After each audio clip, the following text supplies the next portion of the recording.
গল্পের শুরুতে দেখা যায় একজন মানুষ মাছ ধরার কেবিনে বসেছিল। হঠাৎ সে দূরের বরফের উপর এক টুকরো সোনালি আলো ঝলমল করতে দেখল। কৌতূহল নিয়ে সে ধীরে ধীরে সামনে এগিয়ে গেল, কিন্তু কাছে যেতেই সে ভয়ে জমে গেল। সে দেখল বরফের স্তরের মধ্যে একটি মানুষের হাত জমে আটকে আছে, আর সেই সোনালি আলো আসছিল হাতের আঙুলে থাকা একটি বড় সোনার আংটি থেকে। সে বুঝতে পারল হয়তো কোনো ধনী লোক এখানে ডুবে মারা গেছে। এই ভেবে নিক কোনো দেরি না করে বরফ ভাঙার যন্ত্র দিয়ে বরফে জোরে আঘাত করতে শুরু করল। পরের মুহূর্তেই একটি শক্ত হয়ে জমে থাকা মৃতদেহ বরফের নিচ থেকে ভেসে উঠল। কিন্তু নিক হতাশ হয়ে গেল, কারণ মৃতদেহে সেই সোনার আংটি ছাড়া আর কোনো মূল্যবান জিনিস ছিল না। সে আংটিটি খুলে নিয়ে বাড়ি ফেরার জন্য প্রস্তুত হল। ঠিক তখনই সে সামনে বরফের উপর একটি কালো সুটকেস পড়ে থাকতে দেখল। তার মনে সন্দেহ জাগল। সে দ্রুত সেটি তুলে নিল, কিন্তু খুলে দেখার পর সে সম্পূর্ণ হতবাক হয়ে গেল। সুটকেসের ভেতরে ছিল পুরো $2 মিলিয়ন। সে বিস্ময়ে স্তব্ধ হয়ে গেল। এরপর সে আবার তাকিয়ে দেখল হ্রদের নিচে একটি ভেঙে পড়া বিমান পড়ে আছে। সে বুঝতে পারল এই টাকার পেছনে বড় কোনো রহস্য আছে, কিন্তু এত টাকা সামনে পেয়ে লোভ সামলানো তার পক্ষে সম্ভব হলো না। সে দ্রুত টাকাগুলো নিচের ক্যাম্পে নিয়ে গেল। এই বিশাল সম্পদের দিকে তাকিয়ে সে সিদ্ধান্ত নিল আগামীকালই সে এই জায়গা ছেড়ে চলে যাবে। এই টাকা নিয়ে নতুন জীবন শুরু করবে এবং নিজের ভাগ্য বদলে ফেলবে। কিন্তু সে জানত না একটি ভয়ঙ্কর বিপদ ধীরে ধীরে তার দিকে এগিয়ে আসছে। পরের দিন সে যখন টাকার সুটকেস টেনে নিয়ে পালানোর প্রস্তুতি নিচ্ছিল, হঠাৎ সে একটি পুলিশের গাড়ির সামনে পড়ল। সেখানে একটি নারী পুলিশ টহল দিচ্ছিল। সন্দেহজনক আচরণ দেখে নারী পুলিশ তাকে জিজ্ঞেস করল সে এখানে কি করছে। নিক বলল সে মাছ ধরতে এসেছে, কিন্তু নারী পুলিশ ইতিমধ্যে কালো সুটকেসটি দেখে ফেলেছিল। No, don't. What the fuck is this? I found it. You found it. Where? It was under the ice. সে নিশ্চিত হলো নিক কিছু লুকাচ্ছে, তাই সে নিককে থানায় নিয়ে যাওয়ার সিদ্ধান্ত নিল। ঠিক তখনই একটি কালো এসইউভি ধীরে ধীরে তাদের দিকে এগিয়ে এলো। পরের মুহূর্তেই গাড়ি থেকে কয়েকজন মুখোশধারী লোক নেমে এলো। নারী পুলিশ কিছু বুঝে ওঠার আগেই তাদের নেতা বন্দুক বের করে বলল দুর্ঘটনায় পড়া বিমানের অবস্থান কোথায় তা বলতে। নারী পুলিশ পুরো বিষয়টি বুঝতে না পেরে হতবাক হয়ে গেল। এতে ডাকাত দলের নেতা রেগে গেল। পরিস্থিতি বিপজ্জনক হয়ে উঠল। ঠিক তখনই নিক হঠাৎ সামনে ঝাঁপিয়ে পড়ে ডাকাত নেতাকে ধাক্কা দিল। সঙ্গে সঙ্গে শুরু হয়ে গেল ভয়ঙ্কর গুলির লড়াই। সুযোগ পেয়ে নারী পুলিশ দ্রুত গাড়িতে উঠে পালিয়ে গেল। নিকও দ্রুত গাড়িতে উঠে পড়ল, কিন্তু একজন নারী ডাকাত গাড়ির ওপর লাফিয়ে উঠল। তারপর শুরু হলো মারামারি। জীবন মরণের সেই মুহূর্তে নিক একটি লাথি মেরে নারী ডাকাতকে গাড়ি থেকে ফেলে দিল, আর সেই সময় টাকার সুটকেসটিও নিচে পড়ে গেল। ডাকাত দলের নারী ডাকাত সেটি ধরার চেষ্টা করল, কিন্তু সুটকেসটি পিছলে গিয়ে সরাসরি বরফের ঠান্ডা পানিতে ডুবে গেল। ডাকাত দলের নেতা দূর থেকে সব দেখছিল। সে রাগে পাগল হয়ে গেল। সে সঙ্গে সঙ্গে তার লোকদের নিককে হত্যা করার নির্দেশ দিল, কারণ সেই টাকাগুলো তারা এক মাদক চক্রের কাছ থেকে ছিনতাই করেছিল। তাদের পরিকল্পনা ছিল হেলিকপ্টারে করে টাকা বিদেশে পাচার করবে, কিন্তু খারাপ আবহাওয়ার কারণে বিমানটি দুর্ঘটনায় পড়ে যায় এবং হ্রদের নিচে ডুবে যায়। সেই বিমানে আরও অনেক টাকার সুটকেস ছিল, তাই তারা কোনোভাবেই নিককে বাঁচতে দিতে চায় না। এদিকে ডাকাতদের হাত থেকে বাঁচতে নারী পুলিশ ওয়াকিটকির মাধ্যমে সাহায্য চাইল। তারপর দ্রুত গাড়ি চালিয়ে তীরে যাওয়ার চেষ্টা করল, কিন্তু হঠাৎ গাড়িটি বিকল হয়ে গেল। তাদের আর কোনো উপায় রইল না। তারা গাড়ি ছেড়ে হেঁটে পালাতে শুরু করল। নিক যেন পালাতে না পারে সেজন্য নারী পুলিশ একটি দড়ি দিয়ে নিককে বেঁধে রাখল। তারপর তারা তীরের দিকে হাঁটতে লাগল।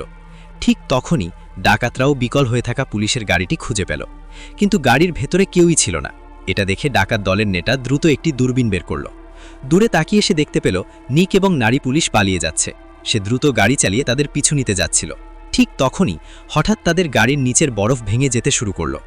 গাড়িটি ধীরে ধীরে বরফের হ্রদের ভেতরে ডুবে যাচ্ছিল। গাড়ির ভেতরে থাকা সঙ্গীকে বাঁচানোর জন্য ওপরে থাকা ডাকাত দ্রুত একটি বেল্ট ছুড়ে দিল। শেষ মুহূর্তে গাড়িটি পুরোপুরি ডুবে যাওয়ার আগেই সে তার সঙ্গীকে টেনে ওপরে তুলে বাঁচিয়ে ফেলে। এদিকে পালিয়ে যাওয়া নিক এবং নারী পুলিশও বিপদে পড়ে যায়, কারণ তাদের পায়ের নিচের বরফ খুবই পাতলা। সামান্য ভুল হলেই তারা বরফ ভেঙে পানিতে পড়ে যেতে পারে। এর থেকেও ভয়ঙ্কর ব্যাপার হলো একজন ডাকাত মোটরসাইকেল নিয়ে তাদের পিছু নিয়েছে। ঠিক সেই সংকটময় মুহূর্তে তারা কোনোভাবে নিকের ক্যাম্পে পৌঁছে গেল। সেখানে তারা আত্মরক্ষার জন্য কিছু অস্ত্র খুঁজে পেল, একটি শিকারের ধনুক ও তীর এবং অনেক বড় বড় পশু ধরার ফাঁদ। ডাকাতটি দ্রুত তাদের দিকে এগিয়ে আসছিল। নিক এবং নারী পুলিশ দ্রুত তার আসার পথে ফাঁদগুলো বিছিয়ে দিল। পরের মুহূর্তেই ডাকাতটি সেই ফাঁদে পা দিয়ে আটকা পড়ে গেল।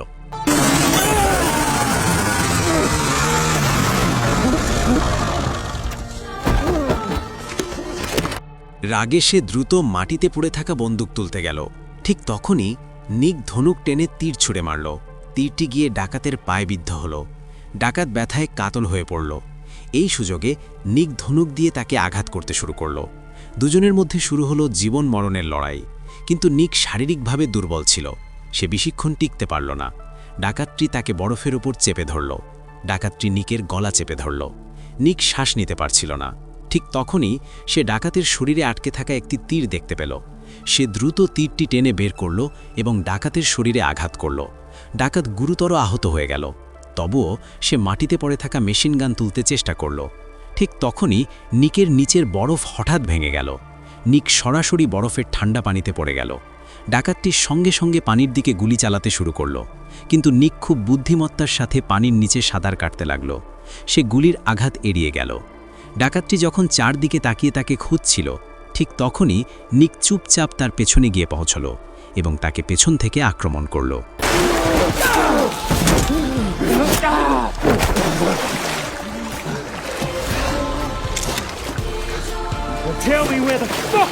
এমন সময় নারী পুলিশ ডাকাতের উপর একটা ফাঁদ বসিয়ে দিল।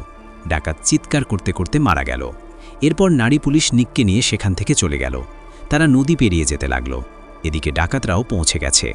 ঠিক তখনই তাদের পিছু নেওয়া নারী ডাকাত অসাবধানতাবশত একটি ফাঁদের উপর পা দিল। সঙ্গে সঙ্গে ধারালো ফাঁদটি তার পা ভেদ করে ঢুকে গেল। সে ব্যথায় চিৎকার করে উঠল। তার সঙ্গীরা দ্রুত দৌড়ে এসে তাকে উদ্ধার করল। তারপর তাকে কাছের একটি কাঠের কেবিনে নিয়ে গিয়ে চিকিৎসা করতে লাগল। কিন্তু তারা ব্যান্ডেজ শেষ করতেই ডাকাত দলের নেতা সেখানে পৌঁছে গেল। তার লোকদের এই ব্যর্থতা দেখে সে ভীষণ রেগে গেল। রাগের মাথায় সে হঠাৎ এক সঙ্গীকে ছুরি দিয়ে হত্যা করল, শুধু নিজের রাগ মেটানোর জন্য। তারপর সে ঘোষণা দিল আগামীকালই সে নিক এবং নারী পুলিশ দুজনকেই হত্যা করবে। এদিকে নিক এবং নারী পুলিশ একটি গুহার মধ্যে রাত কাটাল। পরের দিন সকালে তারা আবার যাত্রা শুরু করল। হাঁটতে হাঁটতে তারা হঠাৎ একটি গ্রামে পৌঁছল। কিছুক্ষণ পর নারী পুলিশ তার সহকর্মীদের খবর দিল। একজন পুলিশ কর্মকর্তা এসে বলল, হেডকোয়ার্টার জানতে চায় সেই দুর্ঘটনায় পড়া বিমানটি কোথায় আছে। এই কথা শুনে নারী পুলিশের মনে সন্দেহ জাগল, কারণ সে কখনো কাউকে বিমানের কথা বলেনি। সে জিজ্ঞেস করল, আপনি কিভাবে জানলেন সেখানে একটি বিমান আছে? লোকটি বলল, তুমি রেডিওতে বলেছিলে। নারী পুলিশ সঙ্গে সঙ্গে বলল, না, আমি এমন কিছু বলিনি। এবার সত্য প্রকাশ হয়ে গেল। লোকটি আর লুকালো না। সে স্বীকার করল সে আগেই ডাকাত দলের নেতার কাছ থেকে টাকা খেয়েছে। সে বলল, আমরা এখানে অনেক টাকা পেতে পারি। বিমানের টাকার ৫% তোমার হবে। আমি তোমার সাথে সেটা ভাগ করব। নারী পুলিশ দৃঢ়ভাবে তা প্রত্যাখ্যান করল। সে কোনোভাবেই অপরাধীদের সঙ্গে যোগ দিতে রাজি হল না। কিন্তু হঠাৎই তার সহকর্মী বন্দুক বের করল এবং তাদের দুজনকে পুলিশ গাড়িতে উঠতে বাধ্য করল। সে সিদ্ধান্ত নিল তাদের ডাকাত দলের নেতার হাতে তুলে দেবে। নিক বুঝতে পারল পুলিশ কর্মকর্তার টাকার লোভে অন্ধ হয়ে গেছে। ঠিক তখনই নিক একটি বুদ্ধি খাটাল। সে বলল, যদি আপনি আমাকে ডাকাতদের হাতে তুলে দেন তাহলে আপনি মাত্র ৫% টাকা পাবেন, কিন্তু যদি আপনি নিজেই আমার সঙ্গে গিয়ে বিমানের জায়গা খুঁজে পান তাহলে আমরা তিনজন সেই কোটি কোটি টাকা সমান ভাগে ভাগ করে নিতে পারব। এই কথা শুনে পুলিশ কর্মকর্তার লোভে হাসতে লাগল। সে দ্রুত জিজ্ঞেস করল, বিমানের জায়গা কোথায়? নিক বলল, আমার ব্যাগের ভেতর তার অবস্থান লেখা আছে। পুলিশ কর্মকর্তা দ্রুত ব্যাগের ভেতর খুঁজতে লাগল। ঠিক তখনই হঠাৎ একটি দুর্ঘটনা ঘটল। গাড়িটি নিয়ন্ত্রণ হারিয়ে উল্টে গেল। ভাগ্যক্রমে নিক তেমন আহত হয়নি। সে দ্রুত গাড়ির জানলা ভেঙে বের হয়ে এলো এবং নারী পুলিশকেও বের করে আনল। কিন্তু পুলিশ কর্মকর্তা প্রচণ্ড রেগে গেল। সে বন্দুক তুলে তাদের হত্যা করতে যাচ্ছিল। ঠিক তখনই হঠাৎ একটি গুলি এসে তার মাথায় লাগল। সে সঙ্গে সঙ্গে মারা গেল। আসলে ডাকাত দলের নেতা দূর থেকে দূরবীন দিয়ে সব দেখছিল। গাড়ি দুর্ঘটনার দৃশ্য দেখেই সে তার লোকদের নিয়ে সেখানে চলে এসেছিল এবং গুলি চালিয়েছিল। ডাকাতদের শক্তিশালী অস্ত্রের সামনে নিক এবং নারী পুলিশ অসহায় হয়ে পড়ল। তারা লুকিয়ে পড়ল। ঠিক তখনই নিক মাটিতে পড়ে থাকা একটি বন্দুক দেখতে পেল। হঠাৎ তার মাথায় একটি বুদ্ধি এলো। সে দ্রুত নিজের জ্যাকেট খুলে আকাশে ছড়ে দিল। ডাকাতদের দৃষ্টি সেদিকে চলে গেল। এই সুযোগে নিক দ্রুত বন্দুক তুলে নিল এবং পরপর কয়েকটি গুলি চালালো। নারী ডাকাতটি সঙ্গে সঙ্গে মারা গেল। যদিও নিক একজন ডাকাতকে হত্যা করতে পেরেছিল, তবুও তার কাঁধে একটি গুলি লেগেছিল। ঠিক তখনই ডাকাত দলের নেতা ধীরে ধীরে তার সামনে এগিয়ে এলো। সে বলল, আমাদের বিমানের কাছে নিয়ে চলো। You, poacher. Lead us to the plane. কিন্তু নিক কিছুতেই মুখ খুলল না। সে কিছুই বলতে রাজি হল না। এতে ডাকাত নেতা রেগে গেল। সে সঙ্গে সঙ্গে তার এক সঙ্গীকে আদেশ দিল নারী পুলিশকে হত্যা করতে। এই আদেশ শুনে সেই ডাকাত ভয় পেয়ে গেল। কারণ সে জানত পুলিশ হত্যা করলে ধরা পড়লে আজীবন জেল হবে। সে এই কাজ করতে অস্বীকার করল, কিন্তু এতে নেতা আরও রেগে গেল। রাগের মাথায় সে নিজের সেই সঙ্গীকেই গুলি করে হত্যা করল। নেতার এই নিষ্ঠুরতা দেখে ডাকাত একটি গোপন পরিকল্পনা করল। সে জানত এই বরফের নিচে প্রচুর মিথেন গ্যাস জমে আছে। সে দ্রুত তার লাইটার জ্বালালো। পরের মুহূর্তেই বরফের ওপর ভয়ঙ্কর বিস্ফোরণ ঘটল। আগুন চারদিকে ছড়িয়ে পড়ল। ডাকাত দলের নেতা আগুনে পুড়ে মারা গেল।